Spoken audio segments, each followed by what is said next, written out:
Graça e paz, primeira carta de Paulo aos Coríntios, no capítulo 1, no verso 2, diz assim: A igreja de Deus que está em Corinto, aos santificados em Cristo Jesus, chamados santos, com todos os que em todo lugar invocam o nome de nosso Senhor Jesus Cristo, Senhor deles e nosso.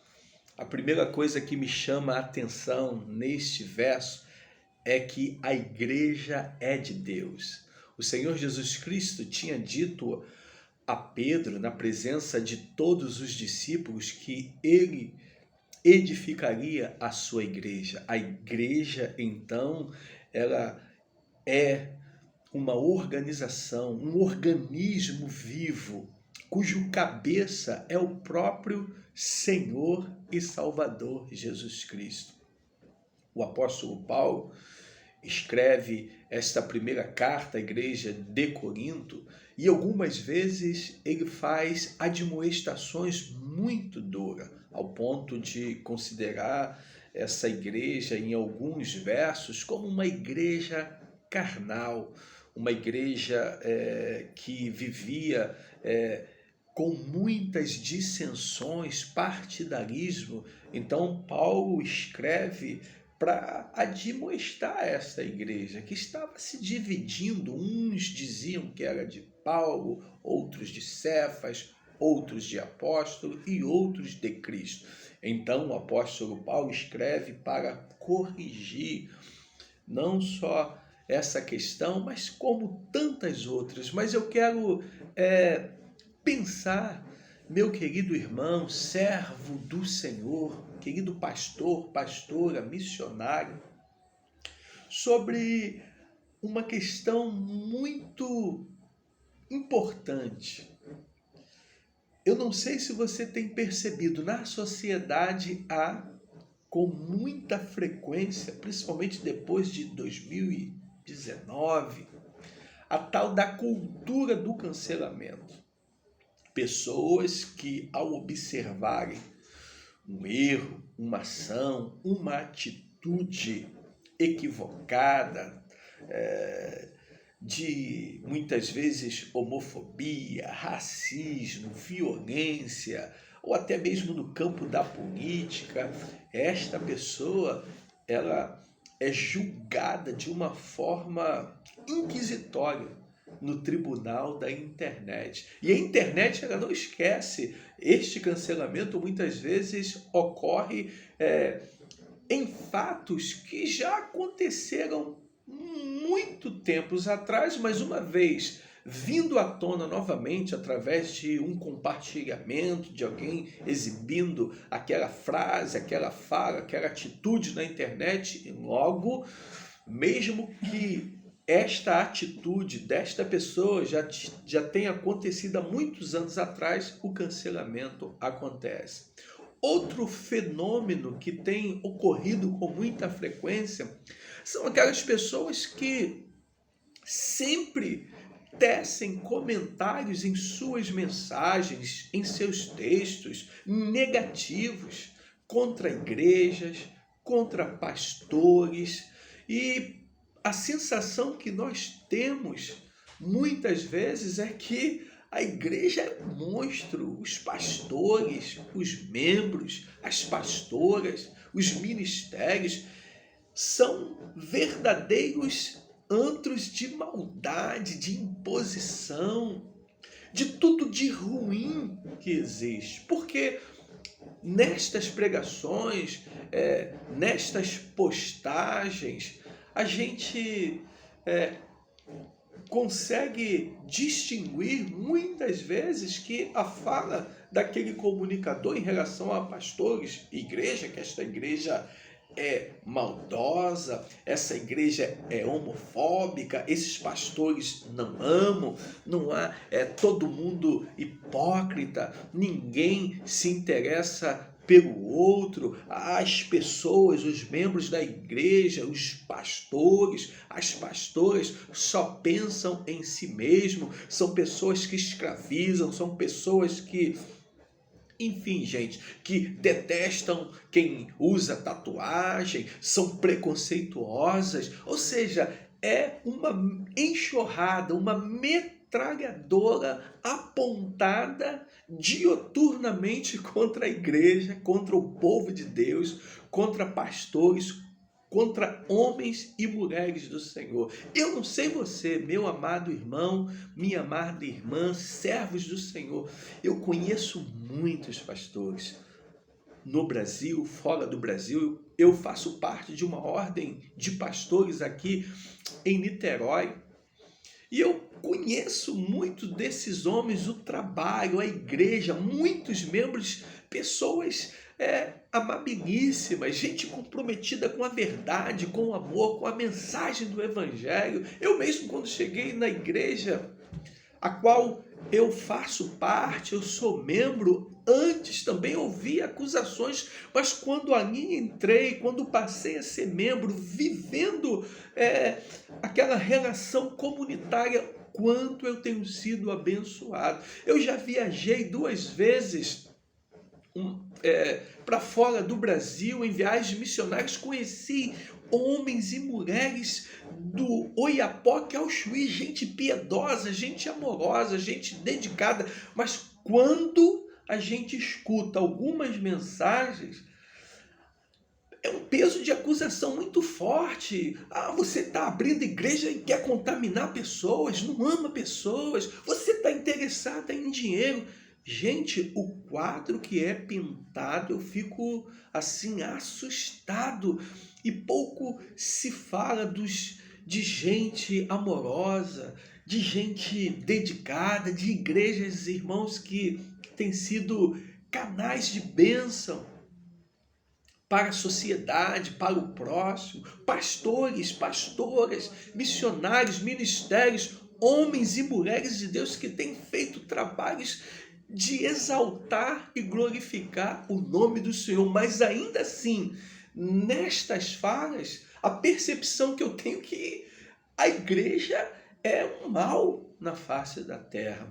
Porém, irmãos, a gente se depara com um texto como esse do apóstolo Paulo, tratando e chamando esta igreja de Deus, tendo paciência, tendo misericórdia, trabalhando, não se ausentando, mas enfrentando com graça, enfrentando com amor, enfrentando com verdade, caminhando junto a esta igreja. Mas os críticos da igreja, os que usam pedras contra a igreja, não conseguem, sob hipótese alguma, ver quantas bênçãos, quantos homens e mulheres de Deus sendo usados pelo Senhor. Gente que tem sido assim abrigo, conforto, amparo, motivadores, sustentadores em oração, no abraço, em generosidade, igrejas com o coração escancarado, mas eles não conseguem ver a ideia. Muitas vezes eles se deixam levar por situações isoladas e são ácidos, beligerantes, atacam sem misericórdia a igreja do nosso Senhor e Salvador Jesus Cristo. Mas nós encontramos aqui, irmãos, na palavra de Deus, a postura do apóstolo Paulo, a postura de Davi e a postura do próprio Cristo em relação a esta igreja, que é pecadora sim, que está neste processo de santificação, porque eu não quero, sob hipótese alguma, deixar de reconhecer que todos pecaram e destituídos estão da glória de Deus. A igreja ainda tem falhas, porque eu estou lá, porque você está lá, minha pastora, meu pastor, membro. Mas, ainda assim, irmãos, nós precisamos resgatar princípios bíblicos, virtuosos, que exaltam o nome do nosso Senhor Jesus Cristo em relação a membros da igreja, a pastores, a servos de Deus dedicados, que se interessam pelo crescimento na graça e no conhecimento de Jesus do povo de Deus. Eu posso encontrar isso na vida deste pioneiro de missões, esse plantador de igreja, esse pastor, esse doutor dos gentios chamado Paulo. Paulo reconhecia o valor das pessoas no seu ministério. Quantos de nós, pastores, temos a convicção de que se não fosse aquele diácono, aquele irmão, aquela irmã, aquela pessoa, o que seria de nós, irmãos? Quanta gente cheia de Deus, quanta gente cheia de graça no caminho, na comunidade, no trabalho missionário. O apóstolo Paulo então escreve aos romanos, recomendando uma dessas pessoas cheia das virtudes de Deus. Ele diz assim no capítulo 16, no verso 1 e 2, e eu tenho certeza, pastor, pastora, você, servo de Deus, das mais variadas denominações no nosso país, tem se deparado com pessoas assim como Febe, hospitaleira, serva, diz assim: recomendo-vos, pois, Febe, nossa irmã, a qual serve na igreja que está em Cencreia, para que a recebais no Senhor como convém aos santos, e a ajudeis em qualquer coisa que de vós necessitar, porque tem hospedado a muitos, como também a mim mesmo. Observem, Febe tem hospedado a muitos, e a mim mesmo. Quanta gente na igreja, quantos pastores, quantos servos de Deus no Brasil e no mundo que tem esse espírito, essa voluntariedade, este amor como Febe. Então eu quero agradecer a Deus, minha querida irmã, ministério diaconal, servos de Deus, famílias, irmãos, que são verdadeiras Febes nas mãos do Senhor. Mas os críticos, os juízes, eles não conseguem ver virtude em ninguém. Mas o apóstolo Paulo, este que exortava, admoestava, às vezes brigava com a igreja, mas ele também tinha a palavra de graça, de amor, de reconhecimento. O texto, Paulo não só reconhecia as pessoas de Deus que o auxiliava no ministério, mas também Paulo elogiou igrejas que estavam fazendo a diferença. Paulo reconhecia o crescimento de muitas comunidades. Perceba o que ele diz a Tessalonicenses no capítulo 1, dos versos 6 ao 8. E vós fostes feitos nossos imitadores e do Senhor, recebendo a palavra em muita tribulação, com gozo do Espírito Santo, de maneira que fostes exemplo para todos os fiéis na Macedônia e Acaia, porque por vós soou a palavra do Senhor, não somente na Macedônia e Acaia, mas também em todos os lugares. A vossa fé para com Deus se espalhou de tal maneira que já dela não temos necessidade de falar coisa alguma. Perceba, este que admoesta, este que chama a atenção, está dizendo: olha, a fé de vocês está se espalhando, vocês receberam a palavra no meio de muita tribulação, e hoje no Brasil não tem sido diferente. A tribulação, esse Covid-19, irmãos, tem machucado, tem causado muitas dores, mas ainda assim nós percebemos a igreja marchando. A PIB em Itaipu, eu exalto o nome do Senhor, ela está engajada em oração, ela está engajada em solidariedade. Nós temos assistido vidas, nós temos percebido a igreja trabalhando, a igreja se empenhando, a igreja abraçando, confortando, chorando com os que choram nesse momento tão difícil, irmãos, mas ainda assim é possível a gente ouvir mensagens onde a igreja é aquela que quer contaminar, a igreja é aquela que não ama, e coloca assim num pacote, são mais de 2 bilhões de servos de Deus no mundo, mas se coloca como não houvesse nenhuma virtude do Espírito Santo, nenhum fruto. Mas isso não é verdade, irmãos. Eu quero agradecer a Deus pela PIB em Itaipu. Eu quero agradecer a Deus por sua igreja, pastor. O ministério que Deus te deu. O apóstolo Paulo está dizendo, olha, essa igreja tem avançado. Essa igreja tem avançado e muito. Não só Paulo fez elogio, irmãos, o próprio fundador, o cabeça da igreja, ele tinha algumas vezes palavras duras, como podemos observar em Apocalipse, mas ele tinha palavra de amor, ele tinha palavra de graça, ele tinha palavra de fortalecimento. A palavra de Deus diz assim, irmãos, que a gente pode perceber isso quando diz Apocalipse 2, verso 9, Jesus fez elogios à igreja de Esmirna. Diz assim, eu sei as tuas obras e tribulação e pobreza, mas tu és rico. Ou seja, apesar de todas as tribulações, da pobreza daquela igreja, Jesus volta o seu olhar para a comunidade de Esmirna e diz, vocês são ricos. Que coisa bacana, gente. Meu amado irmão, servo de Deus, Cristo conseguiu ver beleza, Cristo conseguiu ver virtude, mas parece que há um grupo de pessoas que só consegue ver o mal, irmãos. Tem algum problema?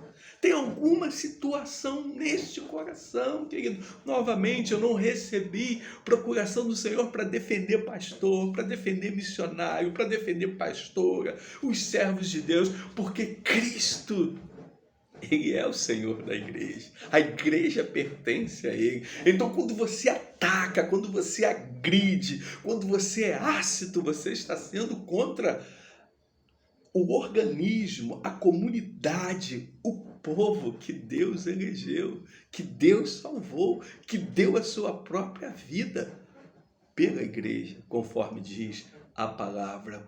Então, Jesus vai tecer elogios à igreja de Filadélfia. Eu sei as tuas obras, e eis que diante de ti pus uma porta aberta, e ninguém pode fechar. Tendo pouca força, guardastes a minha palavra e não negaste o meu nome. Quantas vidas, irmãos!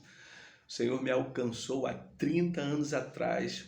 Eu tenho tido oportunidade de ver gente em meio a tanta tribulação, a tanta dificuldade, escassez, mas se mantém firmes na palavra do Senhor, ainda que com pouca força, mas estão ali, não abrem mão da vida, da entrega, do compromisso com o Senhor, do compromisso com vidas, com a igreja. Gente, você, meu querido irmão, minha querida irmã, pastora, pastor, você não consegue ver isso. Gente, quando eu cheguei aqui, se eu citasse os nomes da igreja a qual eu sou membro hoje, a minha comunidade de fé, Primeira Igreja Batista em Itaipu, gente de tantos pastores, tantos irmãos, irmãs, diáconos, gente, jovens, adolescentes, crianças que têm tratado a minha casa, a minha vida, a minha família com amor, com carinho.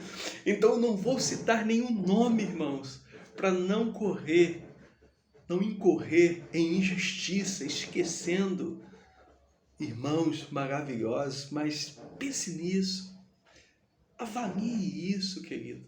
A noiva de Cristo, ela tem virtude, sabe por quê? Não por causa dela, mas por causa do próprio Cristo, por causa da palavra, por causa do Espírito Santo. A igreja é um vaso de barro, a excelência está em Jesus, está no Senhor. Então, tente avaliar, eu não estou dizendo para que você venha fechar os seus olhos para os nossos pecados, os meus pecados, os pecados que a igreja comete. Ela está em processo de santificação, mas ela é a noiva de Cristo. Ela é povo de Deus, irmãos. presta atenção. Eu quero chamar a sua atenção para Davi. Davi foi um homem ungido por Deus. Saul foi tomado por ciúmes e muitas vezes quis tirar a vida de Davi. Davi teve até oportunidade, cortou o manto dele em algumas ocasiões, mas Davi se manteve nobre. Davi se manteve com aquele coração humilde, quebrantado, a despeito de Saul ser alguém que jogava lanças contra Davi. Muitas vezes, irmãos, assim, a sensação que eu tenho é que há um grupo de pessoas que são lançadores de lança, gente que só quer tacar pedra. Que Deus tenha misericórdia, que Deus visite seu coração, que o Espírito Santo ilumine a sua vida. Mas, a despeito de toda a perseguição, do ódio que que Saul teve contra Davi, quando chegou a notícia da morte de Saul e de Jonatas, Davi fez um cântico, gente. Davi se entristeceu, Davi ficou abatido, e parece que a sensação é que tomara que esta igreja caia, tomara que essa pastora, que esse pastor cometa um equívoco para a gente acabar com a vida dele, expor a vida dele ao ridículo, à vergonha. Mas Davi, este que muitas vezes Saul quis matar ele, quando ele ouve a notícia, ele tinha Deus em seu coração. Aliás, o Senhor disse que Davi era um homem segundo o meu coração. O texto diz assim, no segundo livro de Samuel, no capítulo 1, no verso 20 e 22, mas você pode ler todo o capítulo e você vai ver uma graça, você vai ver virtude do Espírito Santo em Davi. Meus irmãos, diz assim: não o noticieis em Gate, não o publiqueis nas ruas de Asquelon, para que não se alegrem as filhas dos filisteus, para que não saltem de contentamento as filhas dos incircuncisos, do sangue dos feridos, da gordura dos valentes. Nunca se retirou para trás o arco de Jonatas, nem voltou vazia a espada de Saul. Davi está dizendo, olha só, é um momento de choro, é um momento de tristeza. Saul morreu, eu não estou lá. Parece que ele estava em uma cidade dos filisteus, neste contexto, estava fugindo do próprio Saul. E a Bíblia diz que ele então compõe este cântico do arco, que ninguém fique sabendo nessas cidades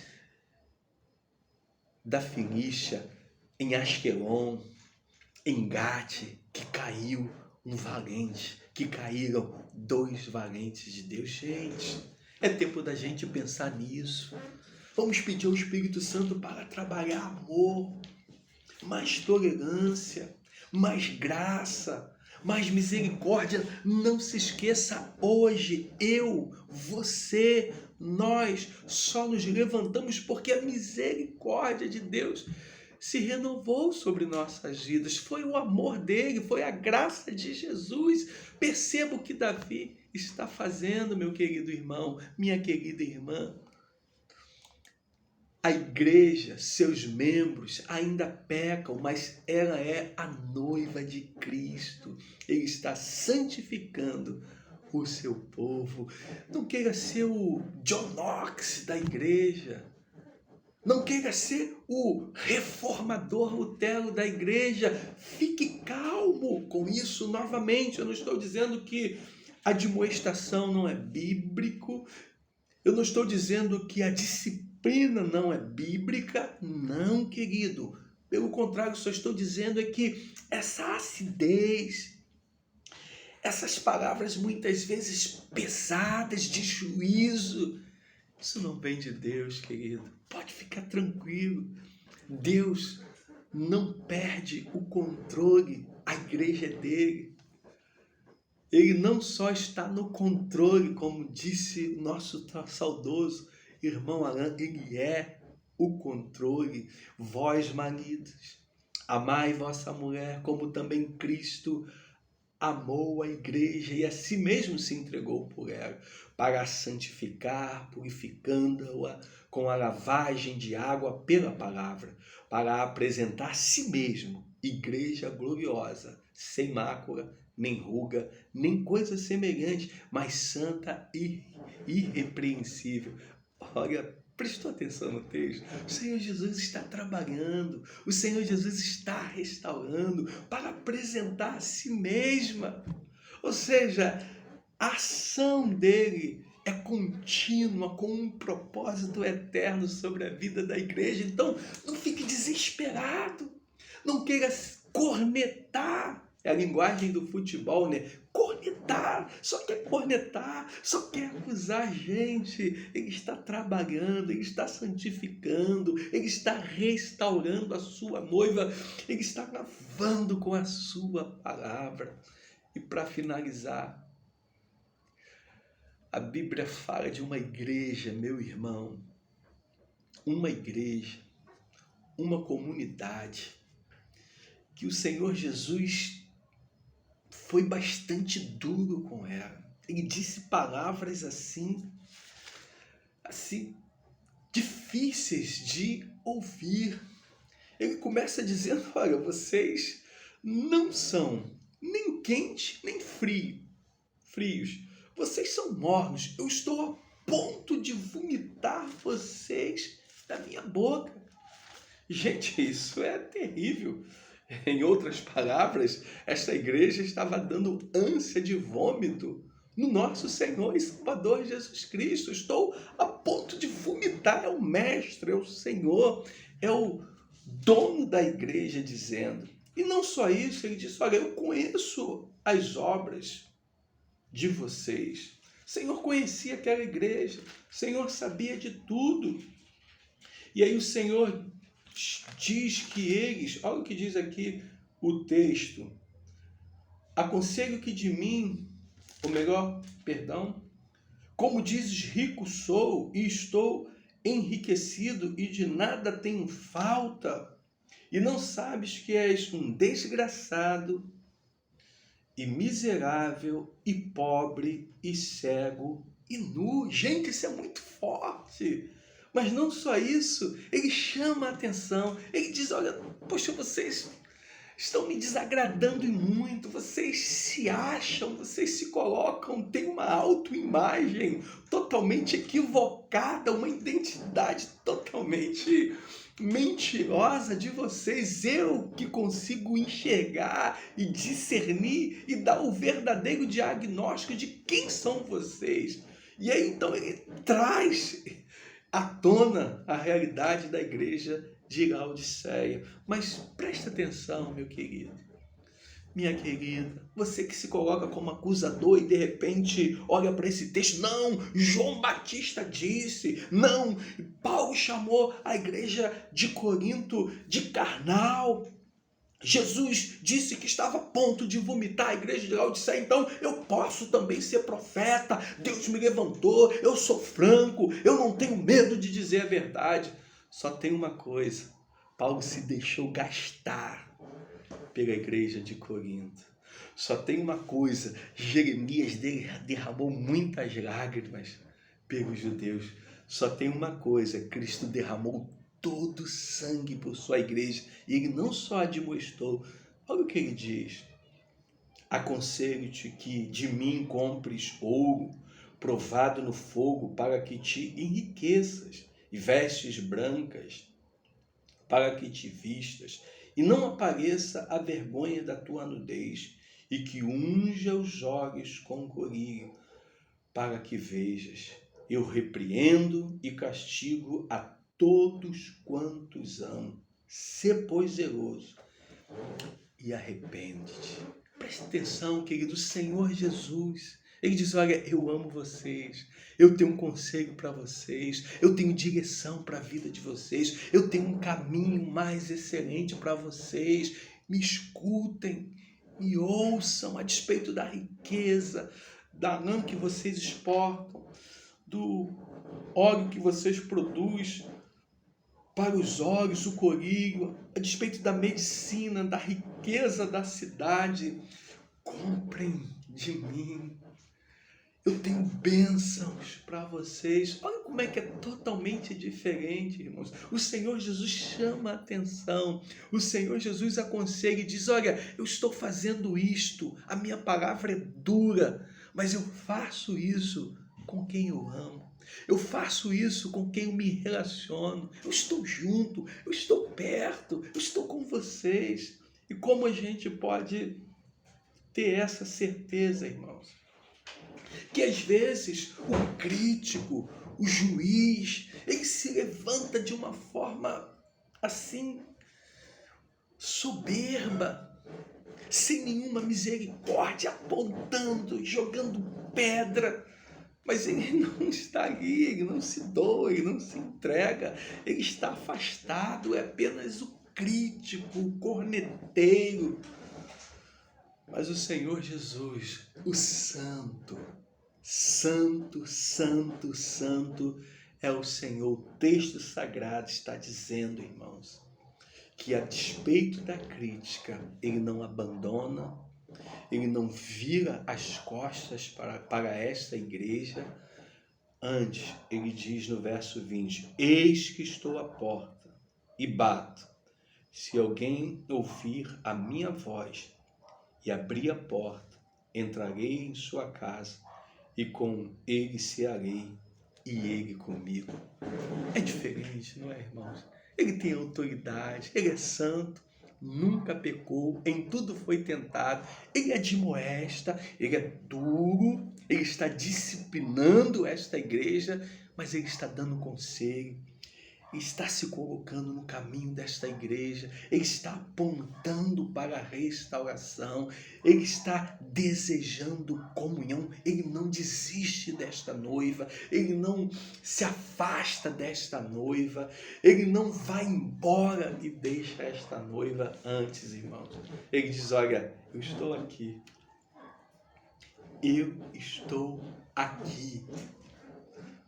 batendo, para entrar e cear e ter vida com vocês. Não só isso, para essa igreja que ele admoestou, que ele foi duro, ele não só deu conselhos, direção, disse que amava. Quem ama chama atenção, sim. Quem ama disciplina, sim. Nós vemos um momento, um contexto, um tempo em que você não pode admoestar, você não pode disciplinar. Não é isto, por favor, não é isto que eu estou dizendo. Mas existe um modo, existe a hora, existe um jeito. É Cristo, ainda que duro, mas cheio de doçura, cheio de esperança, apontando caminhos de restauração, dizendo, eu estou aqui batendo, se vocês abrirem a porta, eu vou entrar e vou cear. Ele está falando de mesa, ele está falando de partilha, irmãos.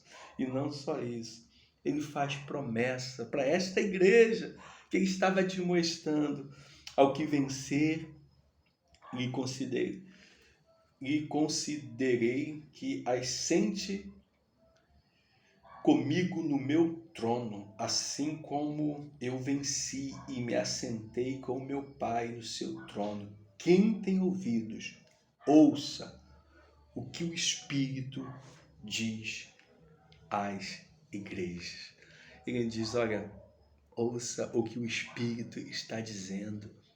Então, meu amado pastor, minha amada pastora, você crítico quanto mais da igreja, em nome do Senhor Jesus, perceba Paulo, perceba Jesus, e nunca se esqueça, você, não somos levantados para sermos os reformadores da igreja, o João Batista da igreja. Não, querido, a igreja peca, os seus membros não são perfeitos, mas o próprio Cristo está trabalhando, o próprio Cristo está sustentando.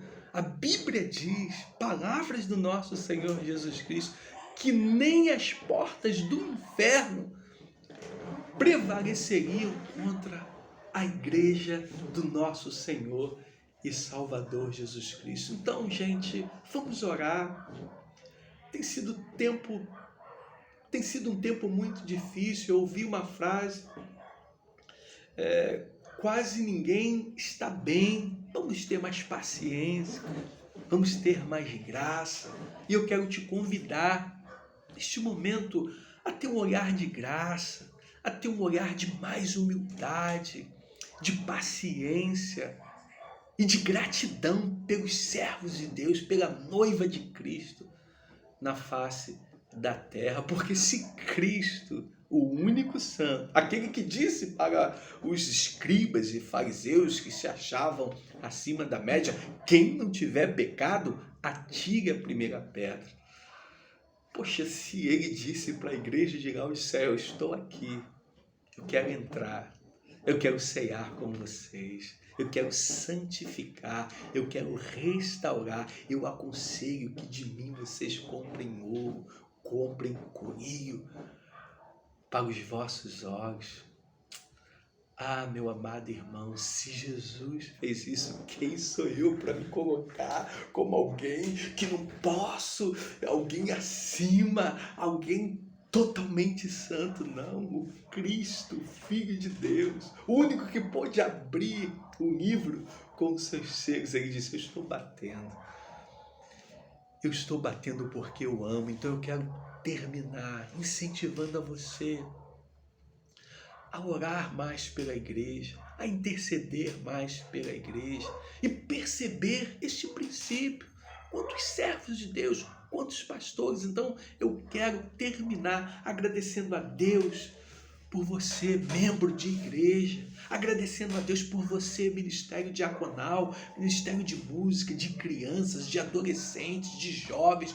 Quero agradecer você, pastor, quantos pastores abençoados aqui na nossa ordem de Niterói, quantos pastores das mais variadas denominações aqui em Maricá, onde eu moro, em Niterói, na região oceânica, onde está a primeira igreja batista em Itaipu, quantos pastores, quantas igrejas e ministérios abençoadores, quantas Febes, quantos Epafroditas, quantos Timóteos, quantas Priscilas, quantos Áquilas, quanta gente de Deus nesse Brasil e pelo mundo afora, a igreja de Deus. Obrigado, Senhor, por tua igreja. Obrigado, Senhor, por teu povo. Obrigado, Senhor, porque tu nos deste o teu Espírito Santo. Continue abençoando esse pastor, esta pastora, esta igreja, estas famílias que vivem de forma comunitária nas igrejas de Niterói, de Maricá, do estado do Rio de Janeiro, do Brasil e do mundo. Senhor, continue derramando do teu Espírito Santo, continue nos fortalecendo na tua palavra, nos santificando e nos perdoe, Pai. Nos perdoe, Senhor, porque somos pecadores. Precisamos do teu perdão. Nos cubra com o teu sangue. Abençoe esse missionário, abençoe essa pastora, abençoe esse líder de pequeno grupo. Muito obrigado por teu povo, por tua igreja, no nome do Senhor Jesus. Um forte abraço. Deus te abençoe. Se puder, compartilhe este vídeo, se inscreva e que Deus continue abençoando a sua vida. Dê lá o seu like. O Senhor continue te abençoando. Um forte abraço.